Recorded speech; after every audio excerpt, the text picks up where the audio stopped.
Rasulullah sallallahu alaihi wasallam menyampaikan, kullu mauludin yuladu alal fitrah. Semua bayi-bayi itu lahir dalam keadaan suci dan bersih. Anak yang lahir mandung dalam keadaan suci dan bersih. Illa abawahu yuhawidani wa yunassirani wa yumajjisani. Akibat daripada dua orang tua mereka, akhirnya anak-anak mereka menjadi Yahudi. Gara-gara orang tua mereka, akhirnya mereka menjadi Nasrani. Gara-gara dua orang tua mereka, akhirnya anak-anak mereka menjadi manusia penyembah berhala, kufur kepada Allah Subhanahu wa taala. Beta salah gop anak udanya uronyo menjadi pemabuk, wahai umi sekalian. Beta salah gop uronyo anak-anak udanya menjadi manusia-manusia fitnah, menjadi manusia-manusia yang murka kepada Allah. Siapa sosit yang kegedanyo para orang-orang tua hari ini yang telah salah mendidik dan membimbing mereka. Ulunyo tanya urung cik ke kata hancurkan kehidupan anak-anak udanyo.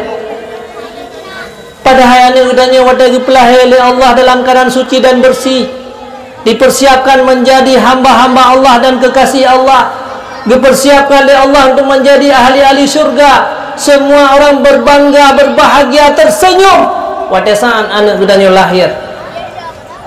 Tapi gara-gara salah tanya dalam tabimbing, dalam tadidik anak-anak udanyo, akhirnya anak udanyo terzalimi. Dia akan hancur kehidupan selama-lamanya, akan dimasukkan dalam neraka jahanam, akan menyesal selama-lamanya gara-gara tanya urung si.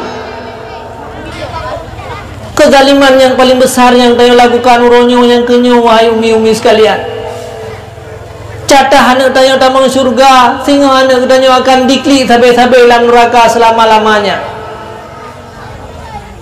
Anak tanya hana pernah dirasakan kenikmatan sehingga wadah meninggal. Gara-gara mereka tidak punya ilmu agama, anak tanya sehingga akan hancur. Gara-gara hana tabimbing dengan bimbingan yang baik daripada tanya uronyo. Siapa yang salah?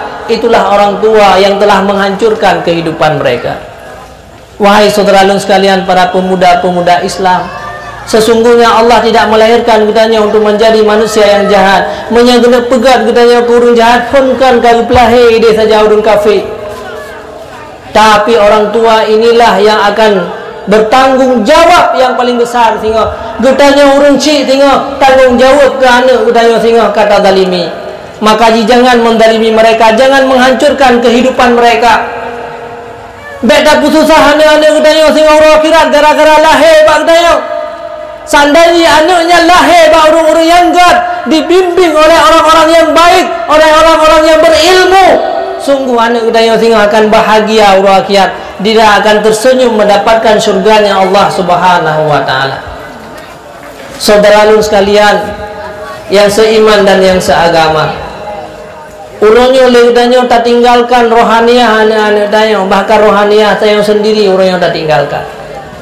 Nyan meyabu si urosi malam lega hentong dua dadanya. Hai tempajo tak apa anak-anak dayo uronyo. Tak setat yang bunyan berita mang lampu ni. Tapi padungga nata bimbing ilmu agama selaku makanan rohaniah bagi anak-anak dan yang uroya. Maka akibat daripada gagal ilmu agama, hana ituri Nabi, hana itu milih Rasulullah, hana ituri Allah, hanayai kepada ditinggalkan agama-agama Allah. Akibat daripada kurangnya ilmu agama, rohaniah, makanan rohaniah hana tabi ilai danyo. Maka jika anak udanya uronyo disia-siakan ibadah kepada Allah Subhanahu wa taala, nyan menjadi malapetaka besar bagi udanya uronyo. Walaupun tanya ahli ibadat,